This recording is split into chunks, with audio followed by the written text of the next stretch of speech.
Well, there's news about the pandemic, the economy, jobs, things like civil or voting rights. It can be confusing to navigate what is true or not, including on social media.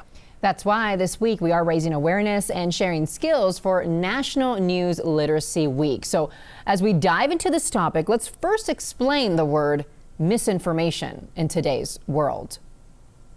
News literacy is an essential life skill and is truly the cornerstone of our democracy. This week, it's all about learning the skills to know what is true and not when reading, sharing, and commenting on information, both virtually and in the real world. This year's theme for a National News Literacy Week is Stop the Flood, because we understand that it takes like one drop, one moment, one share for misinformation to flood out into the world. But before diving into tools to browse and share wisely, let's first answer the question, what is misinformation? It can include anything from satire to hyperbole online to information that is just actually false and it's false and the intention is to spread dissension. And then there's information that's meant to be funny that sometimes we may not recognize is actually either satire or a joke. While it still can be hard to know at first glance if something is true or not, Ebony Rice with the News Literacy Project says one red flag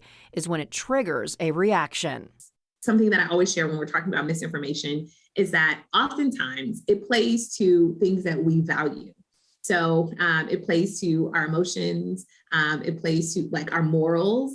And it's that reaction that can cause misinformation to spread quickly, and many times it's not on purpose. And what we found is that misinformation is oftentimes spread by people on accident. Sometimes people are just, you're clicking the share button, but you didn't read the article. That's why experts are using this week to raise awareness and show the importance of knowing the facts as you are scrolling, tapping, and clicking through websites and social media. So we have a few phrases that if you see these phrases online, you should just take a minute before sharing that information. So we call it take a pause. Those red flag phrases are, let that sink in. The media won't report this. Make this go viral.